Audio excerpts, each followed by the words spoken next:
Welcome to Unrestrained, the podcast series from CPI. Here you can enjoy conversations where professionals on all sides of crisis and behavior management relax and open up about themselves, their workplace, and their clients. You'll get the latest tips and trends from the best in the business, so tune in often to integrate their experiences with your own. Hello and welcome to Unrestrained, the CPI podcast series. This is your host, Terry Vittone, and today my guest is CPI's Director of Research and Development, Amy Acherman. Hello and welcome, Amy. Hello, thank you, Terry. You're welcome. Let me tell you a little bit about our guest. As Director of Research and Development at CPI, Amy Acherman provides leadership, oversight, as well as hands-on effort to advance the creation of CPI training programs. A positive, creative professional with a passion to help develop others, she makes it her mission to implement creative solutions and strategies that meet the evolving needs of our customers. Previous to CPI, Amy was a learning and organizational development leader and consultant for a global workforce solutions company with expertise in learning program design, change management, facilitation, and process improvement. She has a double master's degree from Alverno College in organizational development and instructional design and a BA in behavioral science from the University of Wisconsin-Madison. Amy was recently named one of Training Magazine's 2016 Emerging Training Leaders. And when not creating new training programs, Amy travels with her husband and daughter, enjoying hiking, boating, and games. Today's interview with Amy will focus on e-learning and blended learning. So then, Amy, let's begin. Could you start by helping our listeners understand e-learning by talking about its history and evolution? Sure. Well, first, I'd like to just define e-learning, because I know this is a term that's used a lot, but people can often be confused. So really, e-learning is any learning conducted through electronic media. Often we think of the internet or computer-based training. And it has evolved with the advancement of technology. So as our technology keeps changing, we have more iPhones, social media, tools that we can use. The way that we do e-learning actually keeps evolving. So if you think about when this term first came out, it was during the .com time frame in the early 2000s, probably when you heard a lot about e-commerce and e-business. And it was first used in 1999 at a CBT Systems seminar. And the term really helped define how computers and media are being used for learning, even though it really did exist well before 1999. When you think back, first time that e-learning might have been used as in word processing training when, admins and secretaries would go to learn WordPerfect or Lotus 1-2-3. They'd get some kind of training on a computer-based system. And usually you'd get a stack of floppy disks or somebody would administer this onto the computer, and then you'd work with the computer, get some form of assessment, and you would have learned a program. It evolved from there to, CD-ROMs instead of floppy disks, and then learning management systems where you could literally go and assign courses to a mass number of people. They just log in online into the learning management system and start to take courses. Now you'll see more social learning. So people are going to places like YouTube to learn about something. My husband, for example, needed to fix part of his engine in his truck. Something was going wrong. What did he do? He went to YouTube, watched a video of how to repair something, and immediately he's fixing it. Another way learning is changing now is actually through social media. We use Yammer, and I know our certified instructors have the Yammer community. We're learning from each other through Twitter and Yammer and all this social media now that it's phenomenal how fast you can pick up on a topic and spin from there. So it's exciting. So as e-learning has evolved, the learner has changed as well. And how would you, in the past 5 years, what are the primary characteristics, would you say, of the modern learner? Sure. So Burson by Deloitte really did a great infographic. I love this infographic. And they did a research study called Meet the Modern Learner. Here's some facts that people probably don't know that I like to share. But a modern learner looks at their phone or is online 27 times a day. They're definitely more untethered. They're not in one place. They work in several locations. They're impatient. The attention span for videos right now is less than 4 minutes. We unlock our smartphones an average of 9 times every hour. Everything that we work in now really needs to be more on demand. There's a need to get answers now outside of traditional learning. We need to learn about something and be able to problem solve and respond. So it's expected of the modern learner, you're going to go out and seek that information on your own. You're empowered. And because of that need for adapting and that rapid change in business, it means that instead of waiting for a traditional learning opportunity, you as a learner are expected to get what you need in the moment that you need it. And that's a huge expectation in a lot of businesses. Do you ever think that the technology leads people's ability to assimilate and learn from it? Oh, I definitely think so. What we have right now, the number one source for learning information, and I'm sure you've heard this, somebody doesn't know what something is or what to do. What do? They go to the internet and they Google it. Of course, surely. Exactly. Mm-hmm. And so Google has become the number one place for learning information. It doesn't mean necessarily that they're getting the absolute correct knowledge or even maybe understand policies, procedures, things in an organization. And that's where, we have to fill the gaps in the learning and development field, because Google is so accessible and that's where people are getting their source information. It may not always align or be correct. So this is something that we have to adapt to really quickly and make sure that we're closing that gap. I think businesses right now are falling behind because we rely heavily on, we have a traditional method of teaching you something, and we know people just can't wait. Their jobs are demanding more. The other thing that's changing too is the collaboration that is happening with the modern learners. So learners want to know just as much from their peers and managers as they do from the experts. So they're going out and seeking from their colleagues information. And, we see this all the time at CPI. We have instructors asking other instructors, how did you solve this problem? What's going on in your organization? How did you meet this need? That's important, though, to keep those social channels open in terms of learning, because there's some independent learning, but there's also those social aspects that add to the learning experience. I see. And so what are some of the primary benefits of e-learning, rather than, I think one of the terms that followed e-learning was C-learning, for classroom learning. I'm sure that came into being that terminology sometime after e-learning, probably when academics began to study the effectiveness of the two. Sure. So what are some of the defined benefits of e-learning? Well, I think some of the quick hitters, and these are just some things that, a lot of people seem to know. We have seen that if you need to get a lot of information, the same information, to a large number of people quickly, e-learning is the quickest way to do that, because you don't have to wait to, gather everyone into a room and set up a classroom for that. But learning matters to everyone right now at any point in their career, and we do have 4 generations working in the workplace right now. So what you find is, even across these 4 generations right now, the learner skews to be autonomous, interactive, and they're nonlinear logic, meaning they don't learn something like the history of it, then they get into, what are the basics of it and the advanced, topics. They literally jump in where they need to be. So, again... Can you give me a hard example of a curriculum that might... meet that need? Yeah, right. Well, where you wouldn't learn in a linear fashion, where you would say, I don't need to know the historical basis and then the theory and then the practice in that order. I mean, it's... Well, I think it comes back to what problem are you trying to solve, right. And So when you, for example, if I was needing to get some numbers for my boss, and they said to me, go in the Excel spreadsheet, and I need you to produce a chart or a table or graph for me. Or maybe I am asked to do something like provide some numbers. I'm not going to learn about the basics of Excel. I'm not going to learn advanced functions of Excel. I'm really just going to learn, how do I create a chart or graph?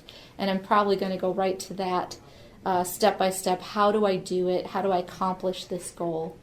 And then, if I have an interest in learning more about Excel, because maybe I need to learn how to use pivot tables or how to make an infographic out of that, I might go and get further, education on that, or I might study more. I don't really need to go back to basics if I'm not working in it every day, or maybe I know enough and I'm comfortable. But, the thing is, I have to address that need immediately, and I might not have had formal training. I'm just going to go out and get that information. So e-learning offers that accessibility and efficiency that a classroom learning situation where you would be waiting to get to the pivot table section, but you have to wait for this curriculum and the rest of the class to progress. Whereas with e-learning, you can go directly to the application that you need. Exactly. And that's really the adaptability that a lot of people are needing right now. And, what's happening, especially with the younger generations, is if they get interested in a topic, and you'll see this in schools, teachers are actually using that to their advantage. So if they're exploring a science topic or a math topic, they're solving a particular math problem. Maybe now they want to learn more about geometry or algebraic equations. They can go and spin off and do a little bit more. They have great online programs. My daughters even use them to just practice math problems. And kids go out and they do them as games, and they get little awards or badges for these achievements. It's really self-driven. And that's where a lot of learning is now coming from. It's the motivation is myself. And not only efficiency and accessibility, but portability as well. Yes, portability is really important. And when you look at how do we know that this is productive? I often hear people say, I don't think that online learning would be as effective as classroom learning. And when online learning is poorly done, I would say that could be true.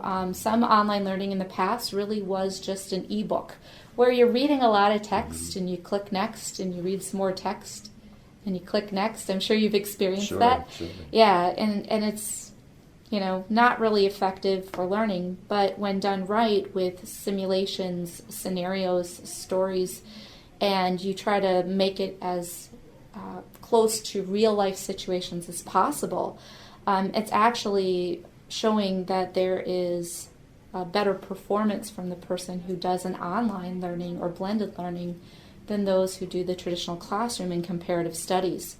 I often cite the U.S. Department of Labor did a study in 2010. They evaluated evidence-based practices of online learning, and they looked at thousands of studies between 1996 and 2008, and these were experimental and quasi-experimental studies.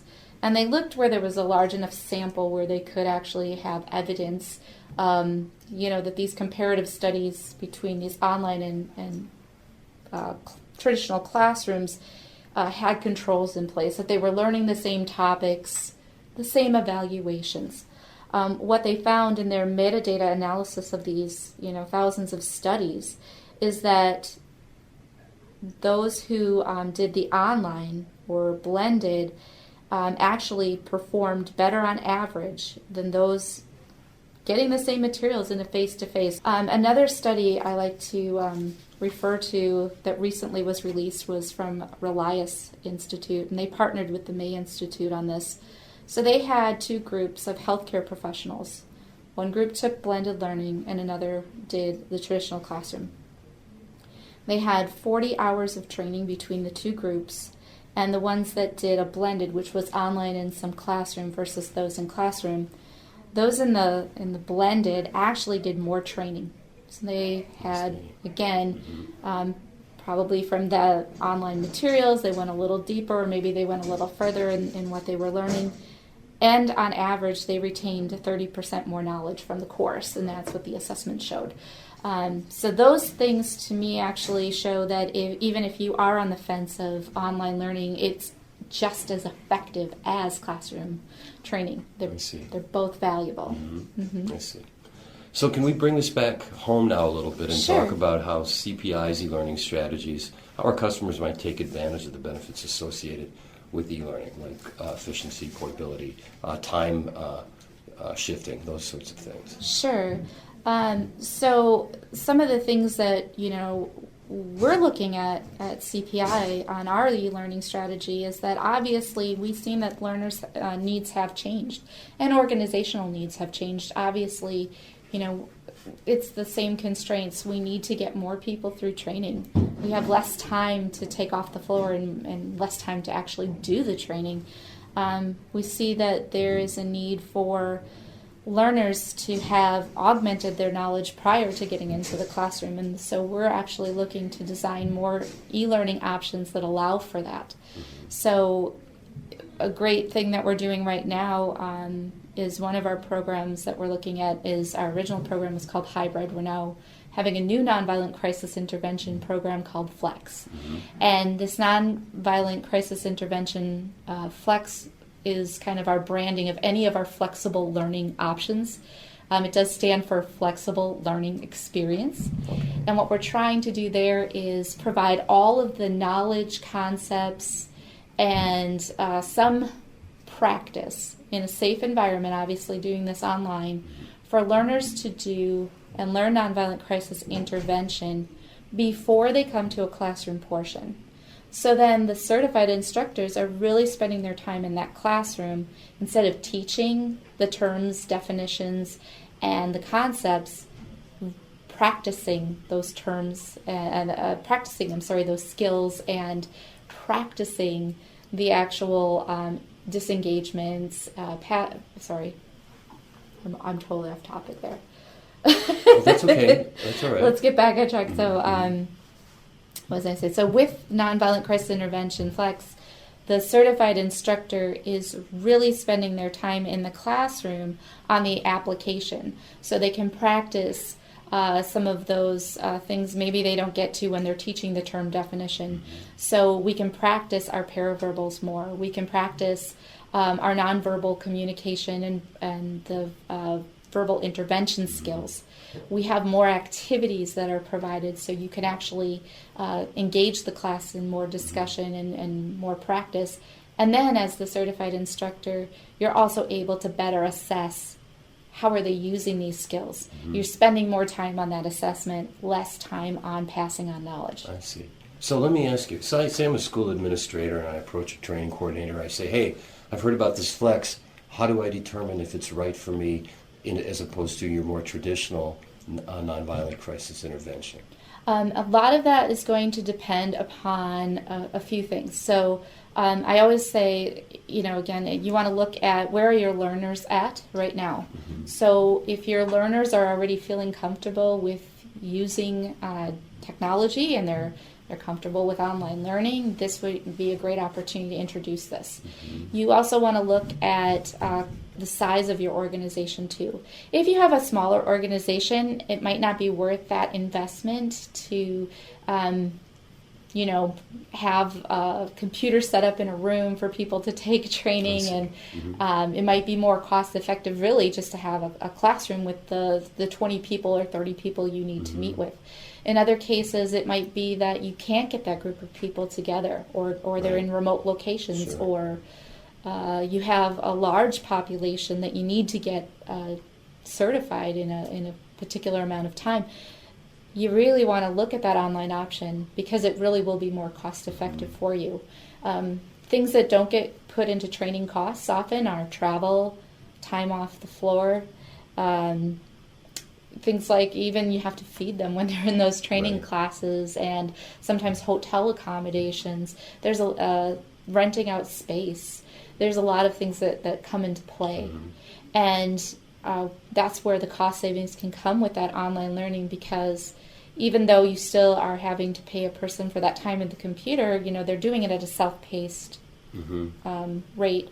Usually people in their practice can get through our blended learning course. The online portion is about 2 to 3 hours on average, and that's fairly quick for just the general knowledge, and then you can spend more time in that classroom. So how flexible is Flex then for a client? It's actually very flexible. Okay. So just like with the classroom training, again, we have broken it down so that all the key concepts that they need to learn will be in that online portion. I see.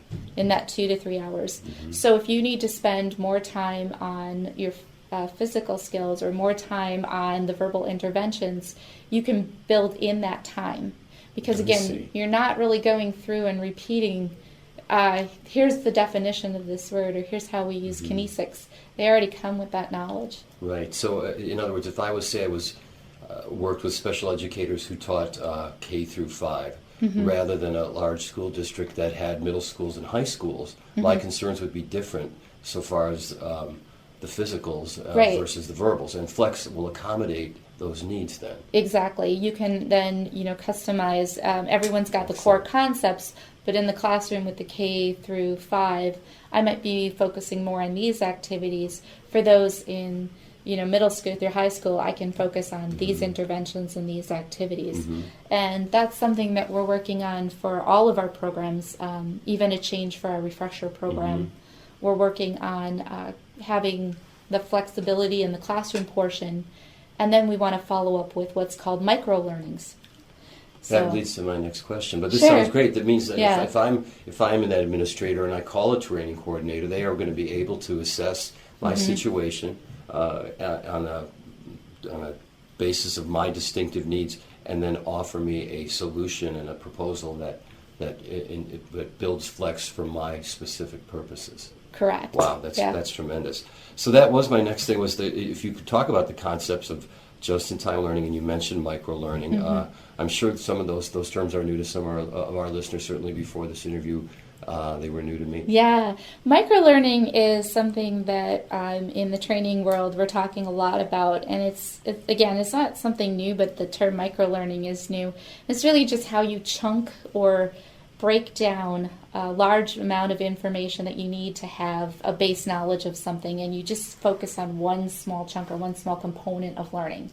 So if I was going to teach you, let's say, French cooking, instead of teaching you, again, all the techniques of French cooking, I might just focus, our one topic today is going to be on sauces. And maybe it's just on the béarnaise sauce, and we're going to just learn about that, and you're going to do it really, really well. Now, if you learn how to cook a good béarnaise sauce, you're probably not going to be a world-class, famous French chef. But what I can guarantee you is that, that'll be interleaved or interwoven into more components that you learn, and you'll be able to apply those and compile those together into your full knowledge of learning. So micro-learnings, where they really are effective in organizations, is either pre-event or post-training event. And where we're kind of positioning the micro-learnings with our refresher is as a post-learning event. So we've got all of the knowledge, the key concepts. So one of the things we know people never get enough time in is setting limits. So one of our micro-learnings we're going to do is just on setting limits. And these will probably be about 5 minutes long, might be just a quick video, might be something where they get to go onto a small online learning, or maybe they get a case study and they work on it in a meeting, but the certified instructors will be able to kind of pick and choose through different topics. And those topics then they can push out through our CPI app right to their participants, and staff can then get a boost in their training. We heard a lot from our surveying that most certified instructors are doing refreshers every 2 years, or maybe seeing these people once every 18 months. And it's just not enough to really be effective in training nonviolent crisis interventions. So these micro-learnings, we kind of are going to recommend them on a schedule. Here's something you want to send 1 week after training. Then what are you going to send out a month later to remind them and refresh them on, okay, here's another key concept. Let's have you revisit the decision-making matrix, which is a new tool that's in our training. How are you going to use this? Okay, so to speak to this flexibility, I just want to understand it. Now, say I'm an administrator and I've purchased a module on setting limits. Sure. Now, I might notice that my staff is slacking a little bit on setting limits, and that they need a refresher. That means that maybe on a Monday morning I can send out a memo that says, hey, by the end of the week, make sure you watch this setting limits again, because so they can then at that time customize their own internal training based on need. Yes. With a micro-learning module. Exactly. And these micro-learnings, the first one we're going to introduce with the refresher program. Once you have the refresher, you get those micro-learnings for free with the program. It's part of the program. So that's pretty cool. I think I heard you said free. Free, yes.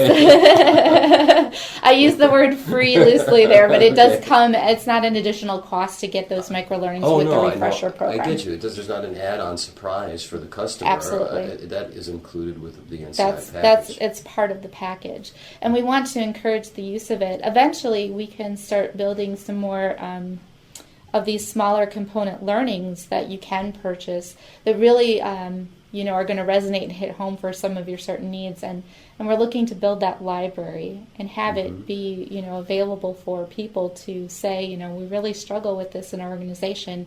How can I have a series of things that will meet that need? That's what this is starting to build, that bank of resources for certified instructors. That's great. So that could just be an on-demand repository of different aspects of CPI training. Correct. Wow. That's what we're eventually going to work toward. That's very sounds like a tremendous innovation in the way the training is going to be accomplished. In our pre-interview, Amy, you said something interesting. You said electronic learning should not sacrifice human interaction, but rather supplement it. And I'm wondering how do we, both here at CPI and I guess at society at large, add human interaction to what could be perceived as a more solitary activity between a person and a machine? Sure. The thing about electronic learning is that it does provide some of that safety net for learners. So I know in a classroom, from ones I have facilitated, there are those people who just don't participate. They are not interested in making mistakes in front of a class. I've been in that situation where, I don't want to be in front of my boss appearing as if I don't have the knowledge, right? And that interaction with the computer, happen. Right? They can make scenario. They can do a scenario. They can fail. They can get feedback from the machine. It's safe, right? But at some point, they're going to be doing this on the job, and there's still that need for that human interaction to be there to give the feedback, to be there to coach, to be there to motivate the person to use those skills. And you can't really get away from that. I mean, as much as we want to, as even trainers or in courses, provide all of that motivation, that coaching, that on-the-job usage, or even simulate it, it still has to be tied back to real-world practices. And I think that that's where it's very separate from this phenomenon known as cocooning that some people do. I mean, because you take this electronic learning, and the ultimate goal is to bring it out into the world and to interact with human beings rather than to isolate and just to get to absorb content on your own. Right. So, I mean, there is, I think, a difference there that maybe an initiate like me to eLearning hasn't seen until maybe it's been presented by an SME like yourself. Yeah, well, and things we're trying to do in e-learning, like I mentioned that e-book earlier, right, and that boring, click next kind of learning. It really is up to the instructional designers, the people that create these training programs, to really bring that human element, bring that emotion, bring that story, bring that motivation into the training. Right. That's why you're seeing this trend that there will be more scenario-based training. You will see examples of things that mimic the real world so that people can make choices and get answers back and have that computer simulation react back to them. And it's growing and being used more. Gamification, that's a term that's used in learning. Maybe you've heard of, maybe not. Gamification is how do we make the learning more like a game. So in video games, you have a little character, and the character goes on an adventure and does different things and gets rewarded, or sometimes there's demerits and things that happen to the character. And in learning, to give people some of that experience, we try to mimic some of that because people tend to enjoy it. So when you're enjoying something and you're learning from it, you participate more. And then the other part of it is when they're doing those types of activities, and they're actually learning something, and it simulates the real workplace or a real work situation. They're recalling that. It's easier to recall in your memory. It's building that long-term memory. I see. And that's the key. We really want to get more opportunities to get something in someone's long-term memory through all these techniques that we're using in the micro-learning, in the just-in-time learning, in this gamification, all these things that we're using. This is some of the expertise you're bringing in from your behavioral science studies. Yeah, a lot of people confuse the and this is something that I've noticed, is we have subject matter experts who have years and years of knowledge, and you talk about the vastness of what 30, 40 years, or collaboratively when you get several experts who have, hundreds of years of knowledge, 120 years of knowledge I want to pass on to these new people that are coming in my organization. They need to know this. Right. And really, what can they know in their first week, in their first month, in their first 3 months or year?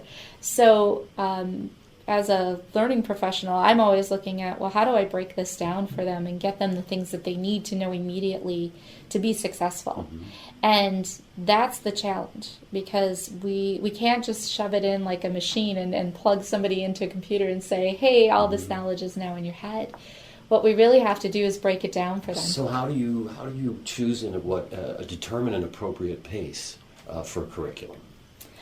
A lot of it is based on, again, this idea that there's only so much that you can have in your there's a cognitive load theory. I think I've mentioned this in an article with CPI, but the idea is that you only retain about 20% of the information that's provided to you in any given situation, and that's all you can retain. 80% of it is lost because you don't make the pathway or connection to it, or you're not using it frequently enough to retain it. I see. And it's through that muscle memory of what I call it.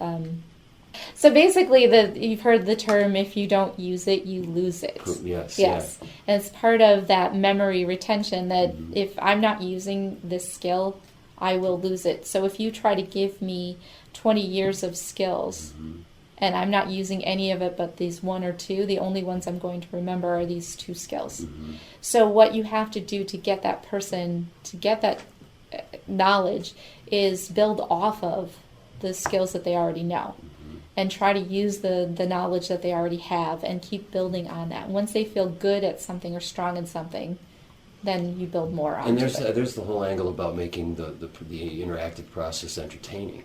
Yes. Is that you want to duplicate the experience because you're being entertained, and that's got to just juice retention way up because of that repeated exposure. Yeah, adults we find really are more experiential learners, meaning that in order for them to feel like they really grasp something, they have to do something. And whether you get them on their feet doing an activity or they're doing it through the computer, making choices, making responses. When children are growing, they get the knowledge from the teacher and they practice through memorization and they're writing, out multiplication tables and reciting these things. And a lot of that is building those neural pathways. Right. When the neural pathway is already built and I'm already an expert in something, it's hard for me to rebuild a new one. I'm going to always go down the strongest pathway. Right.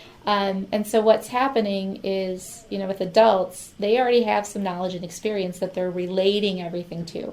So if they can relate it to an emotion, an experience, something that they've felt before, something they have had to react to before, and they do a lot more self-reflection and look back at, did I handle that well or not, and how am I going to now change or carry that forward? And the things organizations are looking for right now are outcomes, right? They want to know, how effective is this? How do I know that this is really working? And the only way you can really get there is first, identify ahead of time before your trainings, what are the things we're trying to change?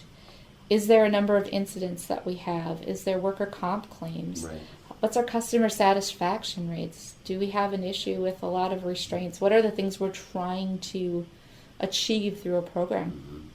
Once you've measured where you're at today and you do put in this training, you have to then go back and say, okay, do I have in place the right rewards for people to follow the new behavior I've just taught them? Do I have in place people who will coach them and encourage them to use their new techniques? And then also, are you measuring again to see its effectiveness? And where things are still falling down, are you refreshing on those things? How were those considerations brought into the development of Flex? So with Flex, really, it goes back to our program that we're offering is looking to first have people get a first experience online. And that first exposure to nonviolent crisis intervention getting some scenarios, getting the terms and concepts. And then we have a lot of self-reflection activity within there. So if I'm an initiate, brand new to nonviolent crisis intervention, my first exposure is going to be a module, an e-learning module. E-learning module online, yeah. And when you take that e-learning module, there's it's an optional piece, but it's something we built to go with it. It's like a learner's guide that you can print off, or you can use it online, however you want to use it. You could write in your notebook. But the idea behind it is we're going to ask you some questions after you see a scenario, or to reflect back on your workplace. And you're writing that down, and already you're making connections to your own experiences, your own job, and your own organization. And those really are things that you'll bring into the classroom to discuss later on. So again, for the certified instructor, what you're really counting on during that time is that people are going through all the modules to really reflect on their own practices and things they're doing. Mm-hmm. There's even a few little self-evaluations in there. I see. How am I using my tone in my job? How well do I feel that I allow space between me and the people I'm in care for? Those are things that people need to spend some time really thinking about, not just going through the motions, but actually thinking about how am I in practice. And then when they're in the classroom, they're hearing from their peers. So there goes that social aspect. They're hearing from the certified instructor, and they're practicing it. I like that change, because when I went to the classroom and I learned about tone, volume, and cadence, I mean, we learned that in kind of one fell swoop. Here are the three aspects, but there wasn't time for self-consideration about how you might modulate your own tone to be a more effective communicator, or to be a more peaceful sort of facilitator, or what I'm trying, a more effective coworker, agreeable coworker, sure. Those sorts of things. Well, and we talk about in the program that concept of integrated experience and how we can escalate things just by our own behaviors and tones. And so what we're really trying to get to those number changes we talked about earlier, some behavior changes that have to take place to affect those numbers. Right. You can't change behavior if people aren't aware of their own behavior. And there's still got to be a willingness to change, of course, but I think that awareness that we bring to adults is really what this program offers. And again, we do some of that in the classroom. It's not absent, right. But we get to spend more time and more practice in Flex than you might just be when you're trying to also teach tone, volume, and cadence for the first time. So excellent. That's really how that works. Is there more that you want to talk about Flex? More things that you have to say about it? I think Flex is really just kind of the starting point for some of the programs. We're going to have variations of Flex programs. I see. So as we look at renewals, we are looking at using Flex as a renewal for certified instructors. Oh, excellent. Yeah. We are also looking at, again, how can we bring some of our advanced programs to the certified instructor online so that they can get those additional topics to use with nonviolent crisis intervention right away. So that'll be part of our Flex brand as well. How do we make a flexible learning option for you to get the materials you need online and integrate it right now into your program? So some exciting evolution coming for our customers with Flex. Absolutely. For sure. We're excited about it. All right. And I want to congratulate you on your recent award. Oh, thank and you. Could you tell our listeners, well, yes, you're welcome. Tell our listeners a little bit about that. Sure. I was selected by Training Magazine, and I was named a 2016 Emerging Training Leader. And I received the award along with 24 other individuals. So only 25 of us received this award, which I am really honored to receive. Training Magazine is a 51-year-old professional development magazine, really aimed at training professionals, human resources, and business management professionals in all industries, really focused on training and development. So when they instituted this Emerging Leader program, they really wanted to recognize those individuals who have exceptional leadership skills, business savvy, and training instincts. And they judge it by their top Hall of Famers along with the editor of the magazine. So being nominated, not just recognized by my own peers here at CPI to receive this award, but recognized by top peers in my profession. That was really just an honor for me to receive this award. Training is my passion, and it's a privilege to lead and innovate and develop CPI's programs now into the future. Well, congratulations. Yes, thanks. I have a last question, just as Sure. as an SME. As this world of technology and interactivity is exploding around us, I mean, in a futuristic scenario, what do you see as a virtual reality training scenario that would seem unreal now? I mean, do you have visions of these kinds of things? Yeah, actually I do. My team actually came up with this great idea. So a lot of times, we're working with a lot of our clientele who we don't know what they're experiencing. When I think of those on the autism spectrum, we try to understand what their world is like, but do we really understand what their world is like? And one of the ways that we could help understand better is to maybe make a simulation of what it's like to be autistic. Mm-hmm. So maybe we do some simulation where your ability to communicate is limited. You maybe have to use symbols or touch instead of words. How do we, up the ante more? Maybe you're overwhelmed by sights and sounds that are distracting as you're trying to do work or do something. And can we help make that environment real for people? Another great concept one of my team members came up with is how can we do some nonviolent crisis intervention training where a person kind of comes into a situation and you have to interact with that situation. So maybe you walk into a room and there's a hostile patient, okay, and they're really upset and they're yelling at you and screaming at you. Mm-hmm. Now what do? And you've got tools that you can quickly grab on that in the computerized world. Mm-hmm. Maybe we have up on the wall, here's some tips on verbal interventions. Right. Here's your ways to set limits, and you can touch those things in that world, and then use those tools to quickly interact and watch that person either escalate in behavior or de-escalate, and be able to apply your techniques. It's like a Grand Theft Auto, except instead of criminality, you want to get to therapeutic rapport. You want to get to therapeutic rapport, and we've even designed some things where the person, you see a little meter, they're responding positively to you or negatively to you based on how you're responding to this crisis. Excellent. So we're experimenting with some of this stuff already. A lot of it is complicated because there's so many variables that come into these things, and this is where when we use examples in videos, when we use simulations like this, we're never going to hit every possible scenario that could exist in the world or every possible way someone might react. Right. But what we're doing is trying to give people a taste of it or something that they can build off of. It sticks with you. And it's, again, back to that memory, right? You're creating an emotion, a memory, a story. And when they're in a moment with a real person and maybe they don't react as if they're in that simulation, they go, wow, this changed. Now what do I need to do? They're starting to think back to what they learned and apply it.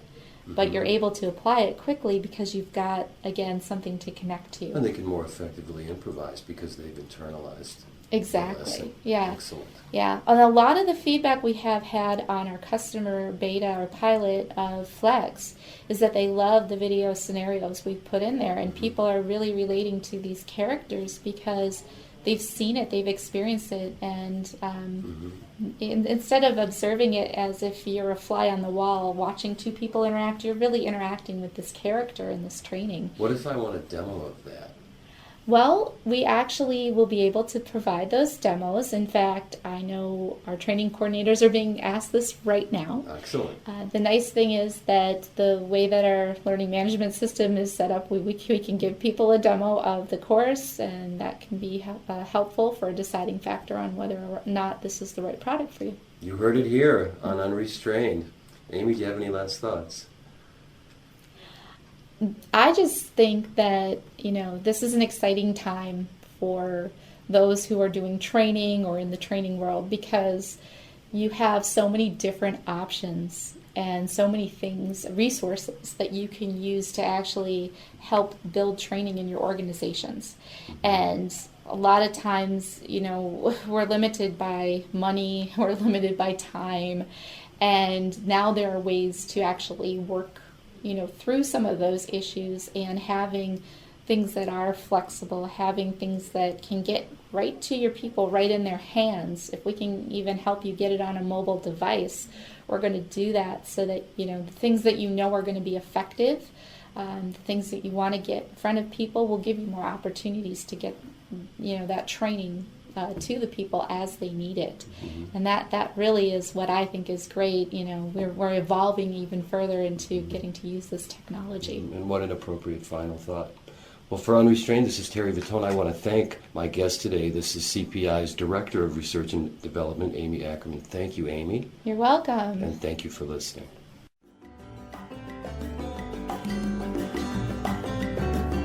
Thank you for joining us today on Unrestrained. Tune in again soon for another interview with an expert in behavior management. Until then, this is your host, Terry Vittone, hoping your intention is prevention.